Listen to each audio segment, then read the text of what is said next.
Okay, so we're holding in the Tzurba Rabbanon. We're on in volume 19. We're on page 275. And really, there was every reason in the book, every excuse not to give the shir tonight. It's after a fast. I have a headache, which is true, and but there's every reason to also give the shir tonight. There's that said Yimei Tshuva. Part of the Tzurba process is learning Torah, and we know the most important part of Torah is halacha. And we know that Shabbat, especially Yom Kippur, is being Shabbat this year.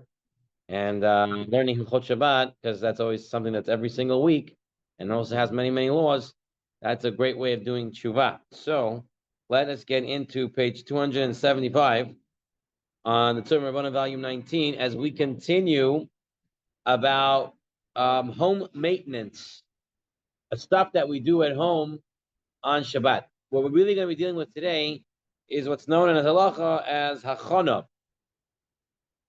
preparing on Shabbat for the next day, for Motzei Shabbat, so to speak. Certain things that we can do that looks like we're preparing for Motzei Shabbat, we're preparing for Sunday. Is those permissible? The same type of dinim apply. There are different laws for them, but also from one day of Yom Tov to the next day from Yom Tov, and one Yom Tov to the next, Shabbos to Yom Tov and stuff like that. Similar ideas, but today we're going to deal primarily with the halachot of a Shabbat going into a weekday and what can and what we cannot. So let's take a look on source number 39, page 275. The Tanu Rabbanon, Sech Shabbos, Kuf Yud Ches Amud Aleph. Ka'arot she'achal behen arvit. Those plates, those bowls, right? Those bowls that you eat from them Friday night. Madichen, you can wash them. That means Friday night. Le'achol behen shachrit. So you'll have them to eat for shachrit, for the morning meal. So Friday night I eat on a set of dishes, and I can wash them after the meal. And this way I'll have them for Shabbat morning. So I'll have for Shabbat morning meal. Shachrit, madich lechol behen tzarayim. Same thing with shachrit. After the shachrit meal, after the morning meal, I can wash them, and I'll have them for Sudat Shishi. Madich lechol behen b'mincha. Now the Gemara says, Min ha-mincha ve'elech. But once you ate your mincha meal, you ate Sudat Shishi, shuv einu madiach. You can no longer wash your dishes. Okay? What would be the reason? Okay. You don't need it anymore. Okay, pashut. But let's see. Let's see what Shem say. Okay. Aval kosot, but cups, ladles, and flasks, madiach, v'hoilach kol yom kula, l'pisha ein keval l'shtia. But cups, for example, and other things that you use frequently, since if I want water and it's after Sudat Shishi and it's before Shkia, right? Let's say I ate Sudat Shishi early and it's before Shkia, right? And I can still drink water, I can still drink a soda, I can still drink something, since I can still use this cup. So therefore, I can continue to wash cups all of Shabbat, because you can drink all of Shabbat. You don't really have meals. Meals are more of a keva. There's more of a set time for a meal. There's breakfast, there's lunch. So therefore, after the Sudat Shishi meal, the mincha meal, you wouldn't be able to wash anymore. That's what the Gemara says. Gemara makes a distinction between plates and cups, between food and drinking utensils. Now, the Rambam wants to explain what's the Gemara's reason. What is the issue? What is the issue of washing dishes? Why would it be a problem to do this on Shabbos? So on page 276, in source number 40, the Rambam, Hilchos Shabbos, Chav Gimel Zayin, and the Rambam says, "V'asur la'adiach ka'aros ba'alfasin v'chayoytze behen mnei shehu kimitaken." Because as if he is fixing, it's part of the issur of bona, of building. You're fixing the dish. The dish is unusable now. It's dirty. I'm not going to go ahead and put food on this dirty dish. Therefore, when you're cleaning it up, then you are being mitaken. Unless he is doing it to eat another meal on that Shabbat. But cups, because there's no set time for drinking. So the Rambam says, what's the problem of washing dishes? It's kimitakin. Is you're fixing the dish. You're fixing it. You're making from unusable to usable. And that's the issue. Now the Ravad, and I think this is where people are most used to this reasoning. The Ravad, another Rishon in Ashkenaz, and he says, Kol ze einu iser el lipnei shehu tarich l'chol. He's working, he's keeping himself busy for the weekday. If you have to wash it for Shabbat and you need it for Shabbat, then that's fine. You're tarich on Shabbat for Shabbat. Okay, we're going to let you do that, right? But being tarich for the weekday, that's not good. In fact, in note 29, footnote number 29 there, they bring in the other concept that others bring down, the issue of Zilzul Shabbos. You're washing dishes for after Shabbat on Shabbat. That's Zilzul. That's embarrassing, right? It's as if you are going to daven, and instead of davening, you're doing something else. You're in a shiur, and you're doing something else. All these things are Zilzul. You're supposed to be on Shabbat now. You're not supposed to be cleaning dishes for the weekday. So that's the Ravad's reasoning. So you have here the Rambam that said that Kimitakin. You have the Ravad of the Torech, and then he brings down from the others, from the Mamloes and Yeshayahu. You have Menuchat Ahava, Dor Melaktim. They all say what? It's also part of Zilzal. So you have the Takin, you have Torech, and you have Zilzal. Those are the three reasons why you can't be washing dishes on Shabbat after Shabbat. It says the Shulchan Aruch in source 42. You're able to wash dishes for that day, for Shabbat. For example, he has another Suda to eat. But if it's after Suda Shlishi, then you do not wash. Okay. So the Shulchan Aruch, very clear. You need it for Shabbat. You can use it after Suda Shishit. You don't, and cups are okay. The Mishnah Berurah in source number 43, the Mishnah Berurah says, "What happens if I have cups in the sink and I know I'm going to drink later? I need one. I need one. Can I? And I have 10 there. Can I wash all 10? Yeah. So Rabbi Chaim says yes. If you have 10 cups.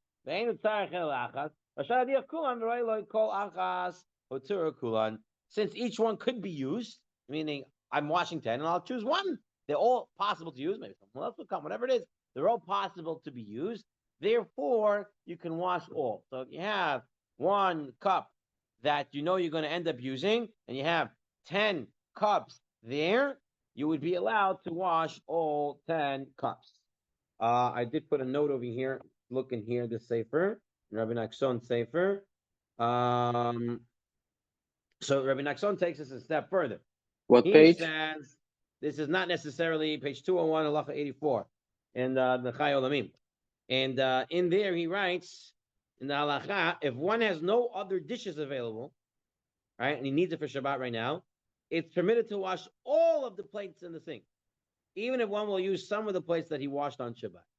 Meaning that if I need these plates for later, right, I can wash all the plates. I don't have to just wash the 2 plates that I'm going to be using. I can wash. Same. The Mishnah Berurah said from Kosot, he's talking about cups. He says not necessarily cups. It's anything. If I need it on Shabbat and I have a bunch of it in the sink, I can wash the whole thing. Yeah, if you're expecting visitors and you don't have, so you could. Okay, that's already if there's visitors. But here I know I'm going to use 1 or 2, and I have 10 in the sink. I can wash all of them, right? Once there's a heter to wash, I can wash all of them, not just kosot. In the Chai Olamim, he says anything. Any dishes. If I need one of the dishes, right? If I have 10 plates, and I'm going to use 2-3 plates, I can wash all 10 plates. That's what he says. Okay. Now.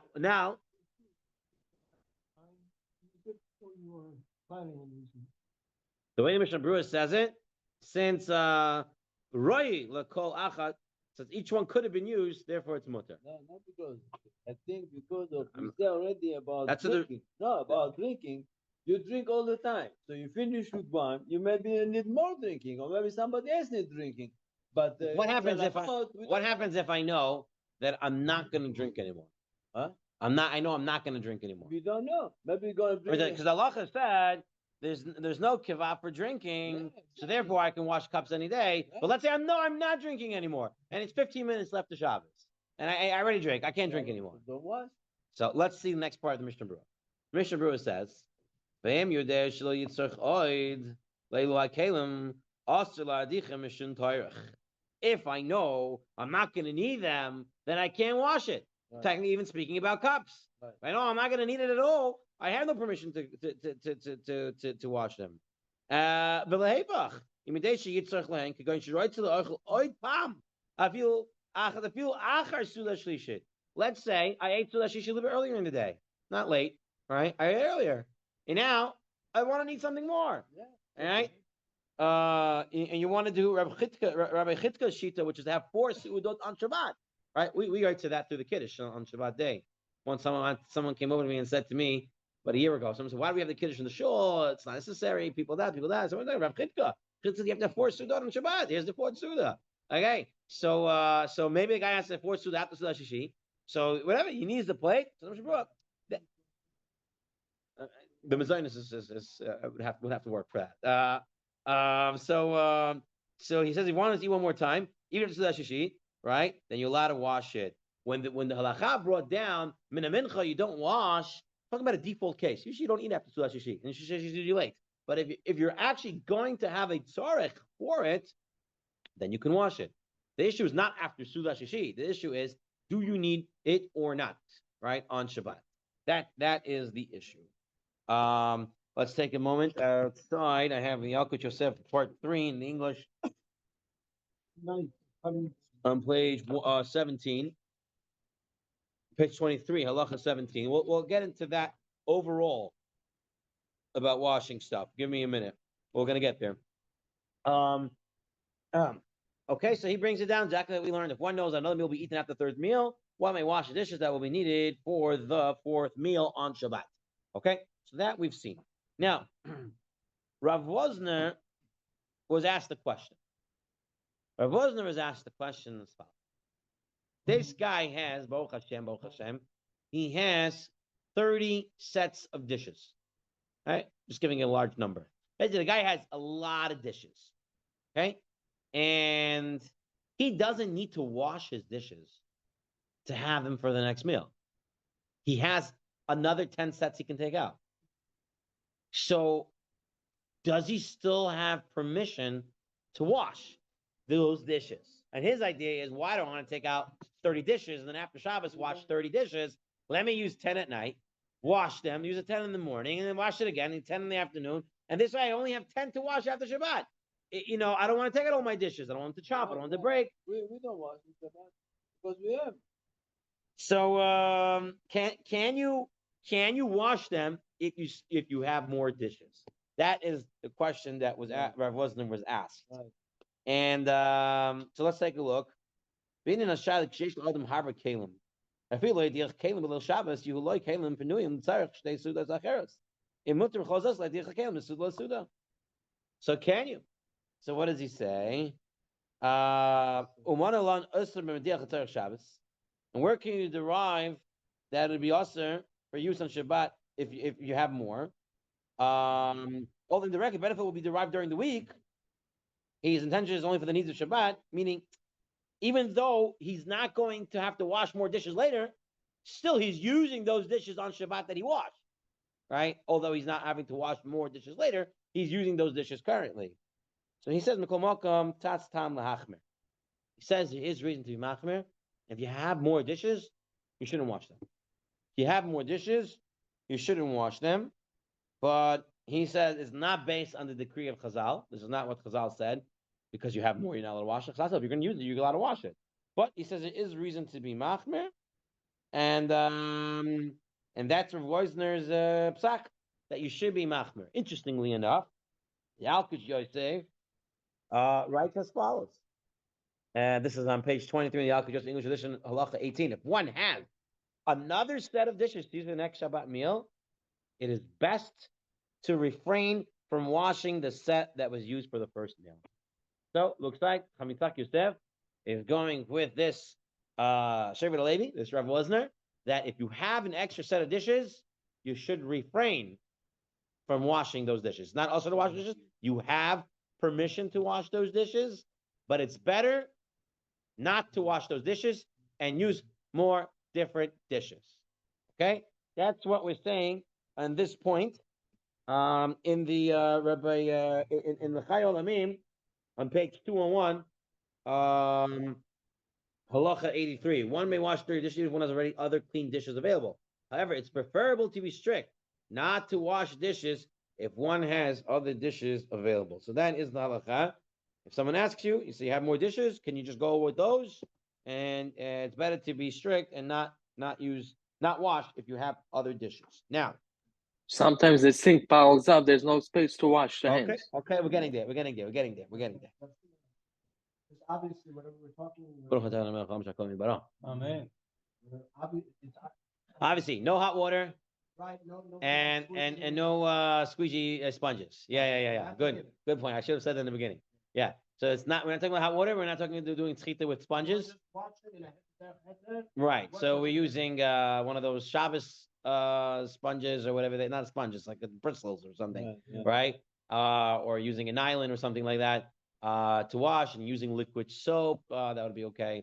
Ramosha said you should dilute your liquid soap. We don't pass it that way. Ramosha's passes that way. But Ashkenazi, they say dilute the liquid soap. So yeah, that's what we're talking about. Good point. Okay. Now, the Shminat Shabbat Kilchata wants to know, what about this? Okay. I have my dishes, and we just ate on them. And I have more dishes. I don't have to wash them on Shabbat. But I want to put them into the sink, right? But I want to put some water on top of it, or I want to soak it into water. Why? If it gets harder, it's going to be harder to wash after Shabbat. So can I soak it, put it into water, just to soak it, prep it, so to speak? Can I do that on Shabbat? Shmirat Shabbat Kilchata writes as follows. So once you take out the Tav Shumahem, right, there's still something that's sticking to it, and it gets harder if you leave it there. Mutter l'shtotam b'mayim b'Shabbat. You're allowed to soak them into water on Shabbat. What's his reasoning? His reasoning is that I'm preventing a change to the status quo. Meaning, right now, when I'm putting it into the sink and putting water on it, it's still moist. It's not hardened yet. It didn't cake over. So when I'm putting water on it, I'm not taking something dry and making it moist and preparing it to clean. I'm just keeping it in its moist state. And therefore, I'm not really preparing it for after Shabbat. I'm not letting it change to get hard, but I'm keeping it to where it was right now. However, if the leftovers are already stuck to the sides of the vessels and dried, soaking the vessels in water is prohibited on Shabbat, since the motivation one would have for the soaking would be to make cleaning the utensil easier, and that would be changing its current state. So Rav Newworth makes this, he's mechalik.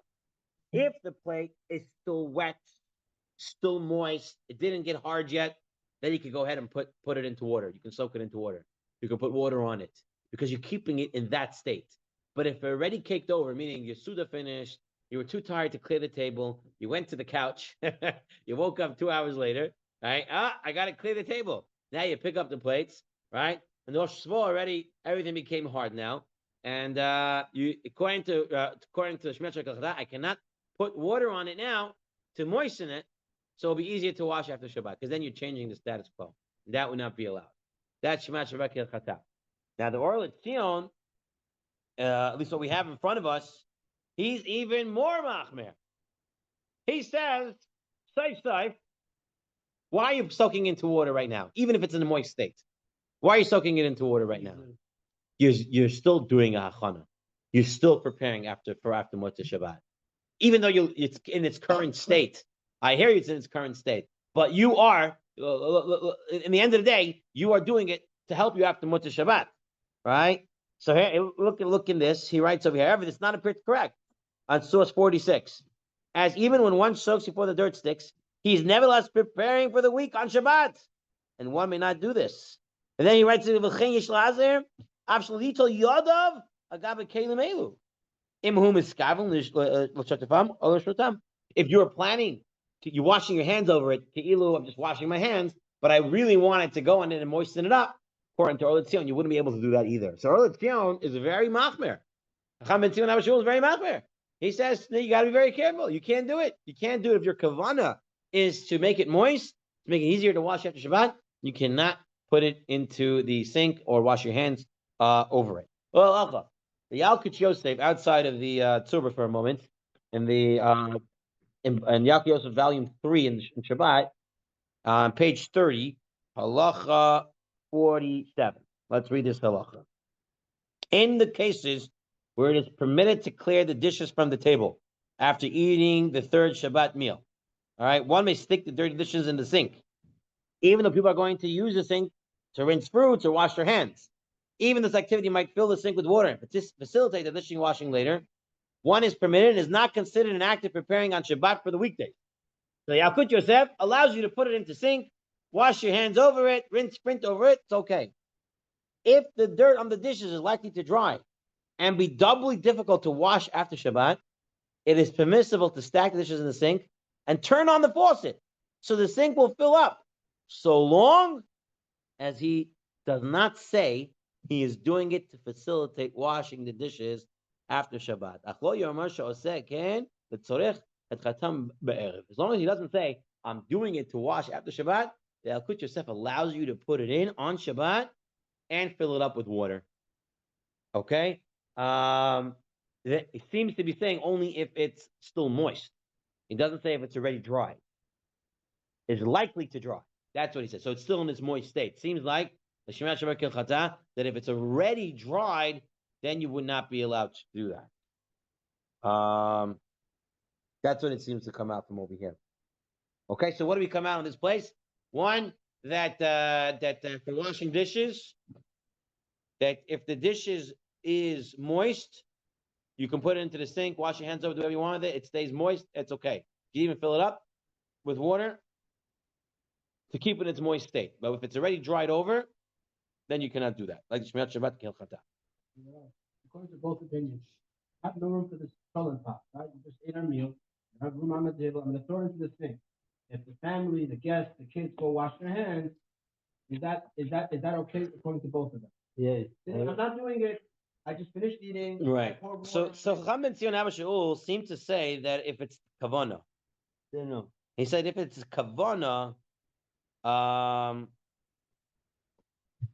right.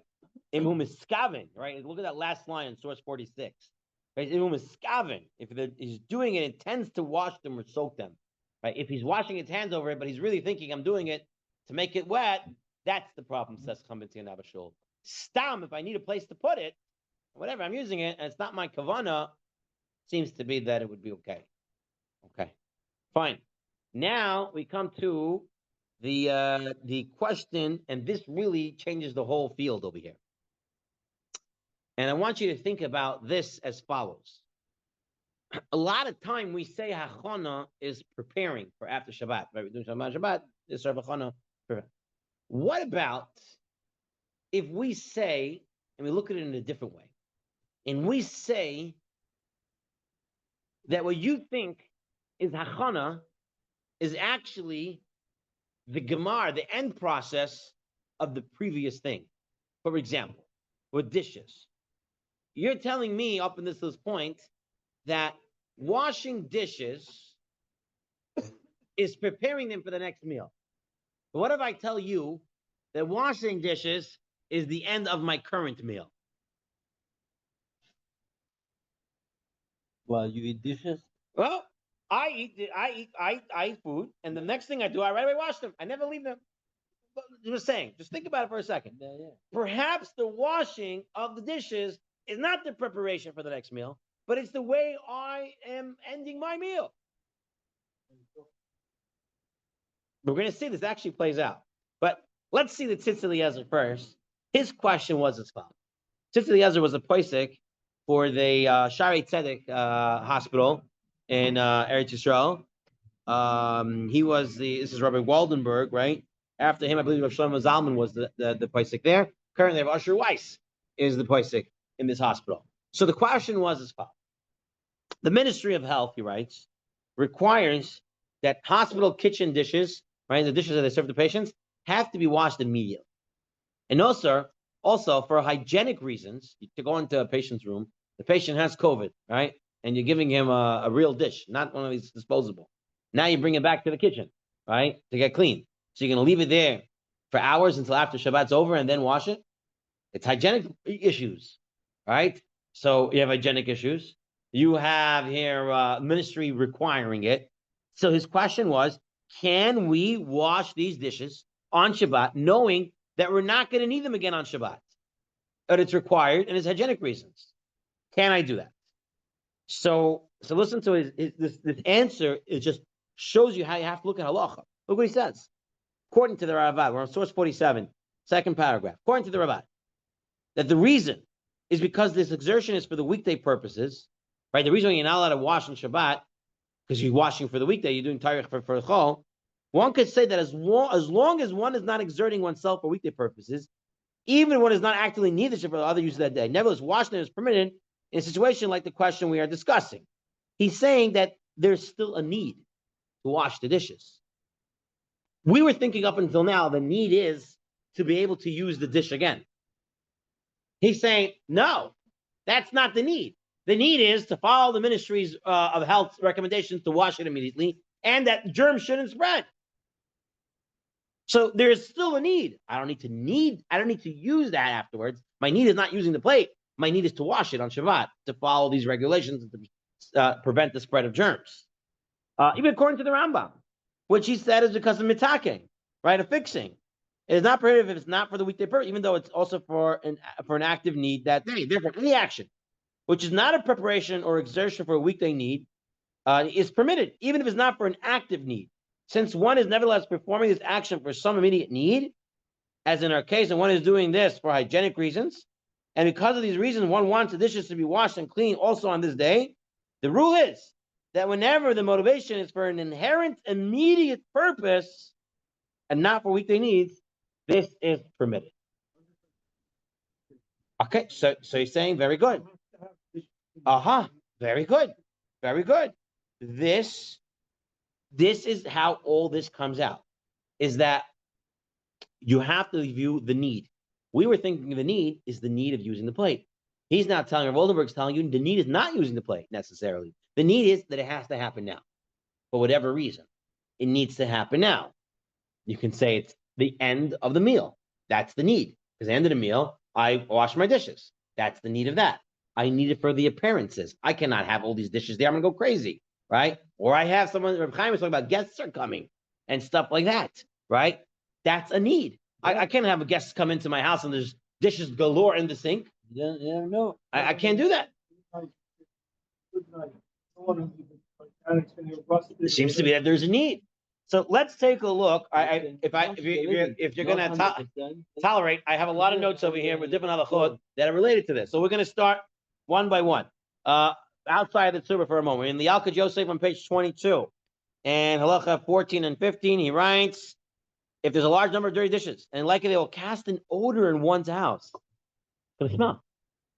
I'm going to enjoy Shabbat. It's smelling.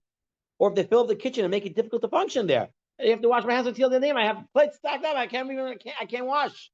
Right? Then it's permitted. It's not preparing, but rather you're doing for tzarech of Shabbat. Get rid of the smell, make it look more presentable, able to function in the sink. These are all tzrichim for Shabbat. So therefore you'll be allowed to wash it. He writes about the hospital as well.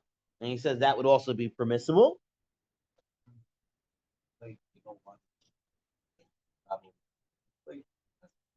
So he's talking about like in the hospital where people are sick with viruses. They cough on it. Yeah, they can spread. Contact. Yeah, it's called contact. No, it's like right now this is the washing station. No one's here. By itself at night, it goes on from one place to another place. So not necessarily. It depends on what it is. and how it spreads, right? Certain diseases spread differently, some through breathing, some through air, some through different ways. So it could be that if you take something that has a droplet of COVID and then somehow it gets some wind comes, whatever blows it, it can push around, it can go around. Yeah, and also if you have dishes and one has a disease on it and another one touches it, it could. I mean, the transfer will get less and less as it goes, but it's possible. And there's hygienic reasons. You can't leave these things out there. So here, I think I bring it out again. Okay, so let's take a look 1 second in the here. This is the one Rabbi Chaim brought. If one has guests coming to visit and one is embarrassed to have a dirty dishes in the sink, or if one is very disturbed by the appearance of the room because the dirty dishes are lying around, okay, one may wash the dishes. What page? Even if one will not be using for the remainder of Shabbat. So you know you're not going to use them, but you can't have it around. It's bothering you, right? Now, if you're not going to be in that room, then that'll be a different question because you're not in that room. I'm not seeing it. It's not bothering you. But if you're in there and you're walking in, you're walking out, people are there and it's bothering them, then that's a tzarech for Shabbos. What And you're page? allowed to wash it. What page? This was on page 201, halacha 86 in this one. Thank you. 286. You have to wash them embarrassed. You don't like it. It's taken away from your Onik Shabbos. It's taken away from your Onik Shabbat. I'm sitting at home, I have no light. It feels like you turn on the light. No, because you're allowed to wash for a tzarech. Gemara says you're allowed to wash if there's a tzarech. The tzarech is I can't have it there. It's bothering. No, that's what we're saying. So Waldenberg says no. The tzarech is I have any need for it on Shabbat to be washed. Okay. I can't. Okay, give me a minute. We're gonna get there. 1 second. I promise. Go in there. Come in there. Yaakov Yosef.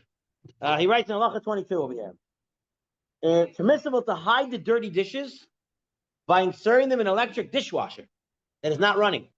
Okay, and also is one of my dishwasher I can't put it in because when I open it, the electric goes on. I don't even know where it's plugged in. It's like behind.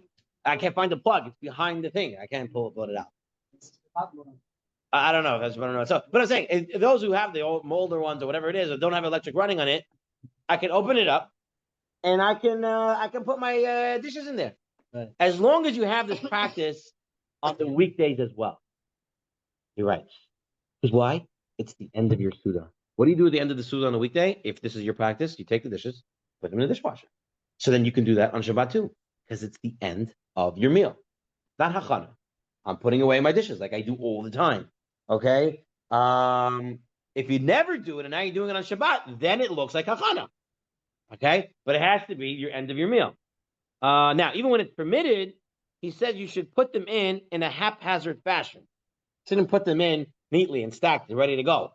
However, in the laws of Shabbat on page 202, in footnote 184, he writes from the Halichot Shabbat Malka that he writes, if you have a lot of dishes that need to go into the dishwasher on Shabbat, and you need the space, so then you can put them in neatly because you're not doing it to prepare. You just need the space where to put everything. So keep stuffing up the dishwasher. This way you'll have everything set and ready to go. So he writes that. Okay. The Yaakov Yosef also says, and this question probably relates to your question, Rami. He writes, after reciting Kiddush in the morning of Shabbat, is it permissible to rinse out the Kiddush cup? Right? The Kiddush cup, am I using it on Shabbat again? So he says, oh, maybe. No. And he says, no. Most people, they have the Kiddush cup, it's just for Kiddush. I don't really drink other things in it. Okay. So let's say I'm not using it again, really. I know I'm pretty much not going to use it. So he says the Yaakov Yosef, first of all, what is it? Saif, it's a cup. Saif, it's a cup, he says. All right, and no one tells you what you're going to drink from that cup. Oh, you don't drink from that cup, whatever, but it's a cup. Besides this, he writes, some people want to wash it right away if it's silver, because otherwise it's going to tarnish and get ruined. He says, and if you can do this, it's even better. You take it and you display it nicely in the living room cabinet, right? You put it in whatever it is, wherever you had the Kiddush cup, display it nicely. So why are you displaying it? For Kavod Shabbat. So that's a tzarech. The tzarech is to have a nice cup sitting in the cabinet, wherever it is. So that's your tzarech. So you're allowed to wash the Kiddush cup. In the laws of Shabbat, Rabbi Nachson, he wants to say a little bit different. He says you should rinse it out and then take a little sip. He says, take a little sip from that cup. Once you washed it out, take a little sip of water. It's water. Water is water. It's not going to make anything worse. And so that's on page 202 in the Rabbi in the Chai Olamin, and halacha 90 footnote 188. He writes, the one will definitely not use the cup until after Shabbat, such as a Kiddush cup that will be used for Havdalah. It may only be rinsed if one actually uses it. Therefore, one may rinse it out and take a sip of water from the cup, and this way it will remain clean until Havdalah. So he says you should really use it. You should drink it. But the Al Yosef says you don't need to drink it. You can wash it out, and because like if it's a cup, and also because you're putting it on display l'chvod Shabbat, and that's a tzarech for Shabbat. If I could use the following example, Yeah. I'm not thirsty. I'm at all not thirsty. Right? I take a cup of water and want to drink it. It doesn't give me any benefit. It doesn't quench my thirst. Do I have to say bracha or not? Okay, what's the answer? I'm saying whatever the answer is. Let's say for one, unless it's for medicine you don't say bracha, right? Get to the point.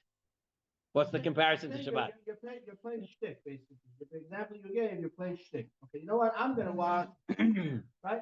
I'm gonna wash the cup. I'm not thirsty. I don't care for the water, but just in order for me to find the heter to wash it, I'm gonna drink it after. Yay. No, what he's saying is there happens to be a tzarech for Shabbat. If there is a tzarech for Shabbat, then you have a heter to wash it, and that's the real question. Now, you can't play games, but he says this is a true tzarech. So it shouldn't be tarnished, and you should display it, and that is a. Washing 30 cups. I think I have 30 cups. You can wash if you have 30 cups in the sink and you need one. Mr. already said you can wash all 30 because any of those one can be used. Yeah, so as long as there's a tzarech, you can use it. One last piece I brought down here that I wanted to take a look at. Okay, after eating the third Shabbat meal, it's forbidden to wash the dishes since one has no use for them anymore. It is permissible, however, to clear the dishes from the table and clean the table after the meal, since one's intention is to make the room appear tidy now and is not considered an act of preparing for the weekdays. In places where everyone leaves the dining room after eating the third meal, they do not return after Shabbat until after Shabbat. It is forbidden to clear. So there's no tzarech. Nobody's sitting there, right? Nobody's going to be at the table. Then you cannot clean it up. You have to leave it till after Shabbat. But if you're going to be sitting there, then you need it to be clean. So therefore, you can clean it. It all depends if there is a tzarech or not. Okay, fine. That is about washing dishes. I really thought this would take less time. So let's move on to making the beds. All right. Can one make beds on Shabbat? Meaning making a bed, something that we should train all our children, maybe even ourselves, on how to make beds when we wake up so it looks nice and neat. Says the Mishnah in Masechet Shabbat. One to make beds on Friday nights in preparation for Shabbat day. Okay, so if I'm going to use it on Shabbat day, you can do it on Friday night, but not on Shabbat for the conclusion of Shabbat. I cannot make the bed on Shabbat day for after Shabbat.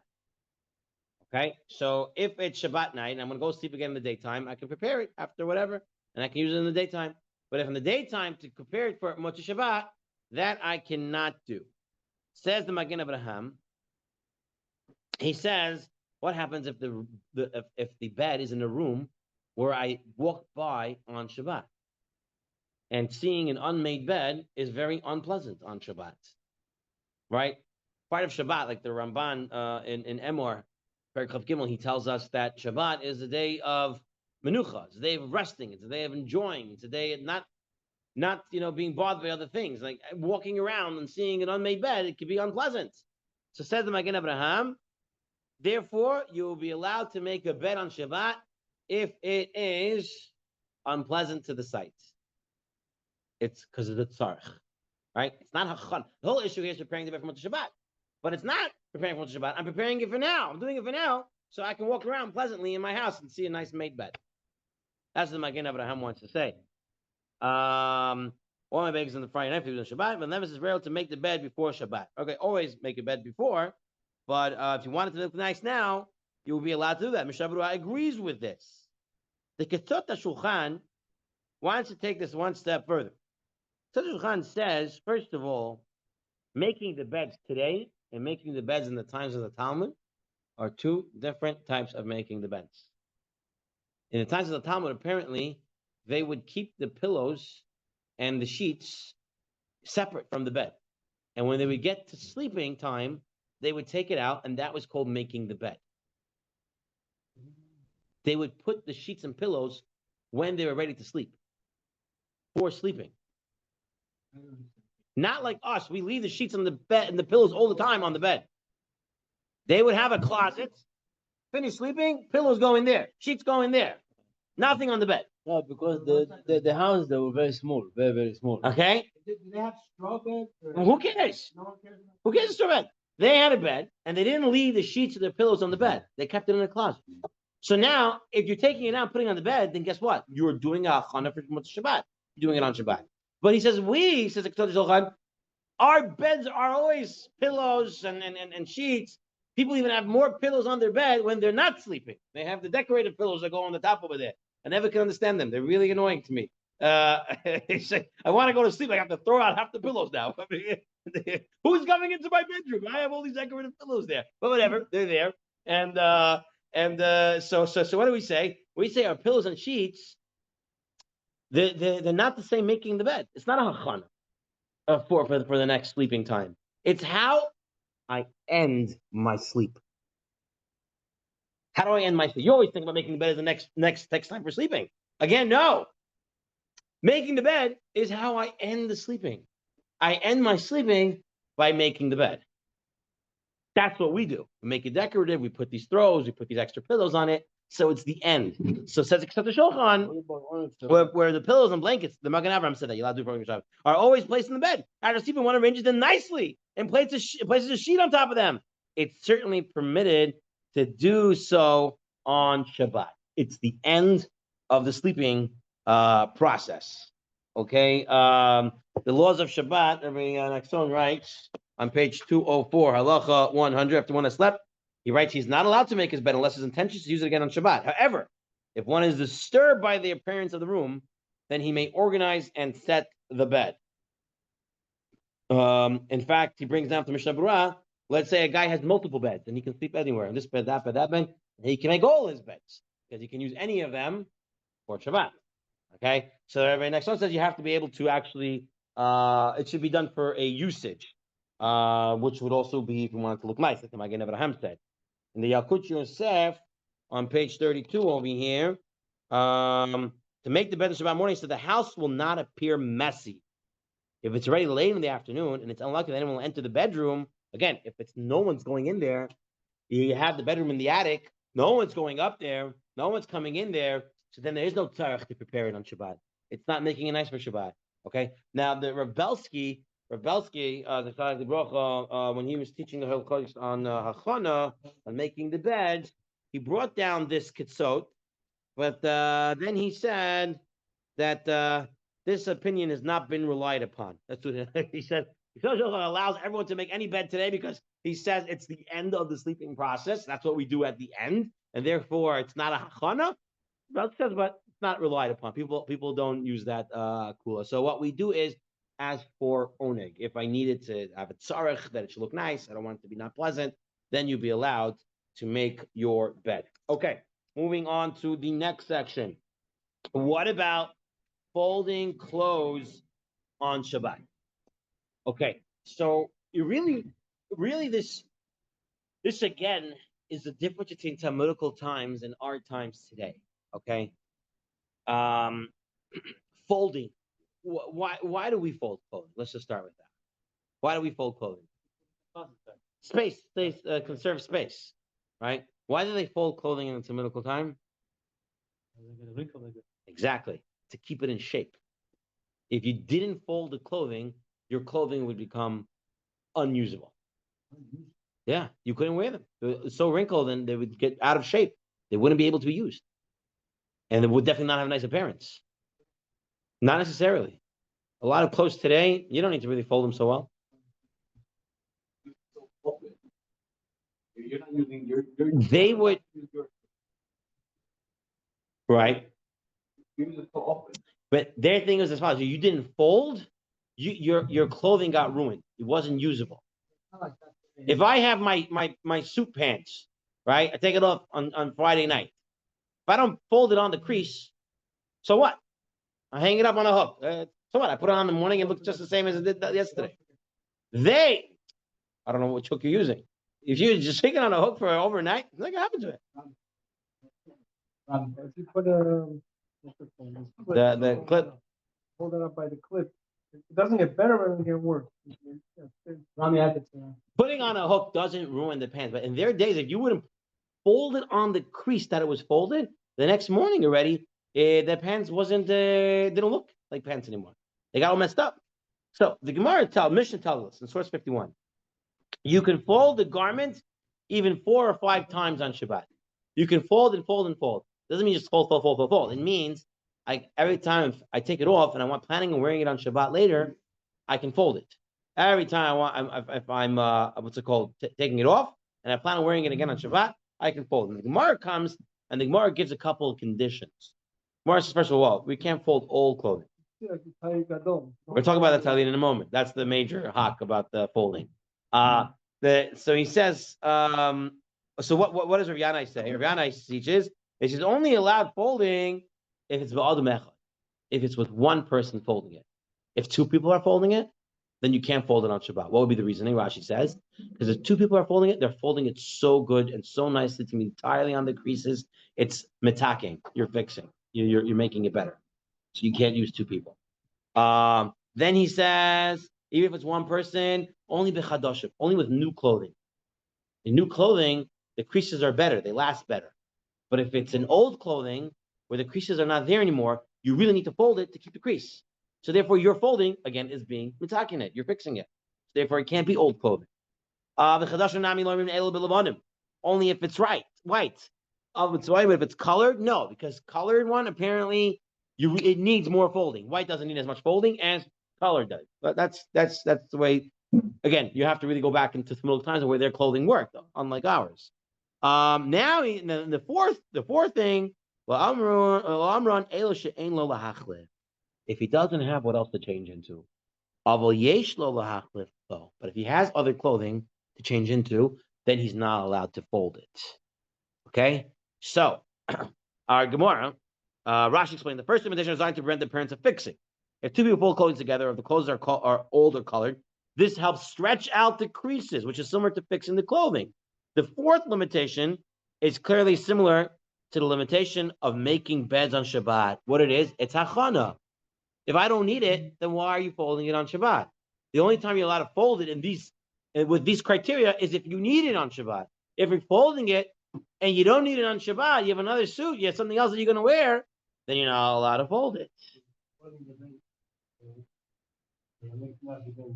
So we already spoke on making the bed, which that was for a tzarech of it looking nice, or perhaps it could such a shulchan, which is the end of the sleeping process.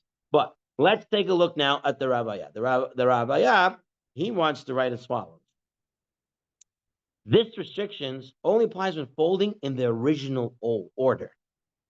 But it appears that folding in a different order is permitted even for 2 people. What was the whole thing in the olden days clothing? The creases. The whole thing was to keep the creases so the clothes remained in shape and the clothes stayed good. If I'm not folding it on its actual crease, then I'm not being mitaking it. So therefore, if I'm not folding it on the crease, it should be allowed to be able to fold. Okay? Okay. Very good. Okay, so then what am I folding? Okay. Just to put away neatly. So that's what he was saying before. So then it might be another issue. I'm putting away my clothing on Shabbat for the weekday. Why are you doing that? Is there a tzarech for it? So you keep the house clean. You don't want to mess it. Okay, let's take a look at Shulchan Aruch. Shulchan Aruch, right? Like the Gemara said, apparently they had creases. Yeah, you had to have creases. It looked nicer. There's a very particular crease. They had a whole system. They had certain weights that they would put down on the clothing to keep it in its shape and keep its creases. But you're right. Shulchan Aruch writes, "One may fold clothes for the sake of Shabbat to wear them on that day. Only applies to one person, to new clothes, to white clothes, and when one has no other clothes to change into. If even one of these conditions is not fulfilled, then folding is prohibited. Some say that folding in an order different to the order of the original folding is permitted in any case, and their words appear to be correct. The Shulchan Aruch goes with this Ravaya. He says if you're not folding on the original creases, then there's no issue here. Rabbi, question is, by Talmud, it only goes Shabbat. Okay, let's take a look at Shabbat. Tosfot, in source 55. Mekan lomadnu da'aser lekafel talitotot shel bet haKnesses lefi shehem tzarech mocher. Tosfot says you're not allowed to fold Shabbat talises because you're folding it for the next day or for the next time, and it's Shabbat. You cannot do hachana for after Shabbat. The kolbo, and this is what most people go with, especially Sfaradim. And he writes, today the practice to fold all clothes on Shabbat. He says, possible that our folding is not similar to their folding, which was prohibited by the Gemara. Their folding was very particular, with weights, with stretching, with folding back and forth, two people. There's the whole system to fold clothing. Okay? He says, we're not like that. They're especially particular to smooth creases and leave the clothes under a press. We do not do this. So the Kolbo says, what we call folding is not the folding of Talmudical foldings. And therefore, our folding is not an issue, says the Kolbo. You can fold. Go ahead. Fold. Okay? The Shulchan Aruch Moshe Chorom do not go with this Kolbo. Do not go with this Kolbo. And the Mishnah Berurah even writes that one should really not fold in any manner on Shabbat, including folding non-original creases. The Mishnah Berurah says, don't go with this Rabbaya. Don't fold on Shabbat. But the Kolbo is cited by the Aruch HaShulchan, Chacham Ben Zion Abba Shaul. Rabbi Eliezer Melamed brings another idea. Rabbi Eliezer Melamed says, our talitot today, they're ironed in a way that makes them difficult to fold exactly as they were when they got them. I don't know. I was never able to fold any towel back of the way I originally got it. No matter how many times I've tried to do it, it's the creases, we have everything. Following the creases that was originally. I don't know about you. All my tally team never stay on the lines. It always comes off. Okay, so the Rambam says there's no creases anymore. Lamaisa. You can show whatever you want. Okay, let's take a look in the laws of Shabbat. We're on the page 115, book number 2, 115. He writes over here, one may fold his talit on Shabbat. You could fold it. However, it's preferable that one should either fold it against the creases or in another way without damaging the talit. Inside out, opposite the creases. If you're worried it's going to ruin the talit, then it's possible to rely on the opinions that say it's permissible to fold a talit in a regular fashion, which is the kolbo, which is saying that today's folding is not the folding of Talmudical time, which was the issue. Just talk about clothing in general. It's permitted to place one's clothing on a hanger, but when folding pants, one should not fold them exactly on the crease before placing them on the hanger. So you can put them on the crease, just not perfectly on the crease. Don't be too medactic on Shabbat with the crease. Okay, now outside of the halachically speaking, the Yalkut Yosef. I want to look at these two things. The Yalkut Yosef in book number 3, he writes over here on page 29, halacha 42. He writes over here. Okay, what about bringing the talit home from shul? I finished using it. I'm not using my talit again. I'm not temani. I'm not using it for mincha. Right? So I used it already. I'm done. Isn't bringing it back home now hachana for the next time? He said bringing it home is not preparing it on the Shabbat for the weekdays. Similarly to what we're saying, it's the end process of what I do with my talits. I put it on, go to shul, I daven, and then I end off by putting it away. It's an end process. It's part of the process of wearing my talit. It's not hachana for the next day. Okay. If there's no erev, then you want to not carry it, but one may wear it home. Okay, we know this already.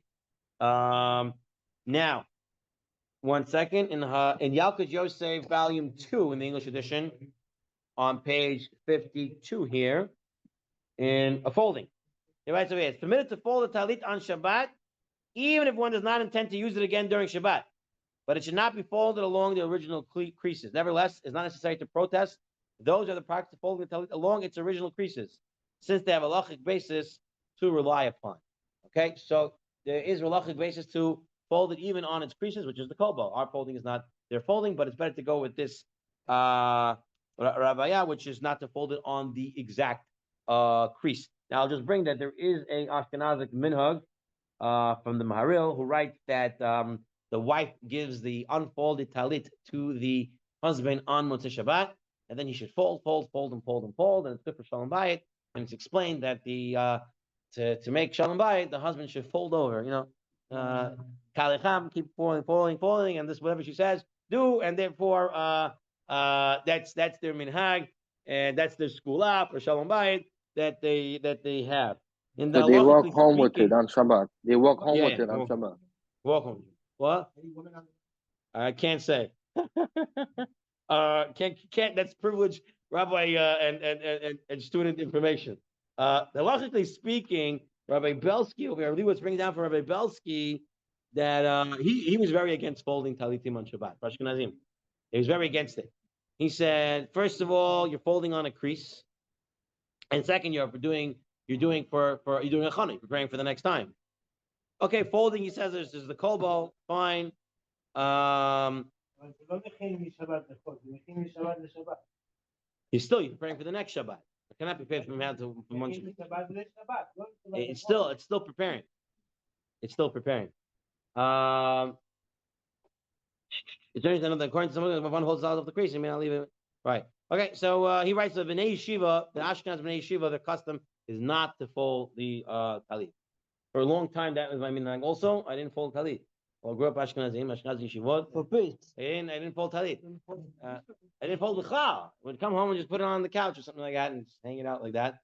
And then after Shabbat, I would fold it. But B'Shem, I've become more Sephardic over the years and fold my talit. I go and enjoy folding it, putting it back away. This way it's out of the way. Maybe it's because of the kids or whatever else also. Choice. But that's the halacha on folding. Okay. The last one he brings over here. Holding the talit, only talit. You're going to leave a talit out hanging. Right. The zilzal to the talit. You do the other clothing, do whatever you want. Right. There is that as well. Yeah, for sure. Okay. Anything that's not needed, you cannot do. For sure. If it's not for Shabbat, you cannot do it on Shabbat. It's all the room is full of toys. Okay, the kids made a mess in the playroom, but you're not going into the playroom, right? You're not gonna go check it out. If it's their end of their playing process is to clean up, then let them go and clean up. But they didn't clean up, and you just want to put it away because you're nervous, but you also want to save time with the Shabbat. You have other things to do, and you can't do that on Shabbat. Okay, that's real hachana. You don't need it. You're not going to the playroom, whatever it is. No one's going to be there. You cannot clean it up. If it's not needed for today, you can't do it. We talked about the dishwasher, and that is the Igrot Moshe and source 59. Can you put them in there? And he writes, the same thing that we said. If you usually put them in there at the end of a meal, then it's considered the end of the meal process. But you should put them in haphazardly, like we saw from the Yalkut Yosef, unless you have so many dishes, says the Shabbat Malkah, then you would be able to put it in straight and organize if you have to fit more and more dishes in there. Okay, that ends off this shear on Hachana from Shabbat to after Shabbat. So Rabotai, a little bit on a schedule note. We have next week, so Mr. Shem, the Shabbat is going to be Shabbat Shabbaton, it'll be Yom Kippurim. So Sunday after, we're having Shir, Rabotai? We're having Shir? It's before Sukkot. Everyone's not going to be building the Sukkah 8:30 at night, right? Finding other meaning. I mean 8:30 at night. All right, so tentatively right now, the plan is to have Shir. Anything changes, we'll let you know. It's so B'ezrat Hashem, next week we will have Shir unless something changes. Very good. Okay, Gemara Chitma Tova. Everybody I wish everybody a great Aseret Yemei Tshuva and a Yom Kippur that's really spiritual and uplifting. B'ezrat Hashem, all Kais to seal all Yeshuot. We know that tomorrow is October 7, so just be careful. and also remember what happened and what Klal Yisrael is going through, and we should see Yeshuot b'karov. Okay. Shana tova, Thank you, Laila.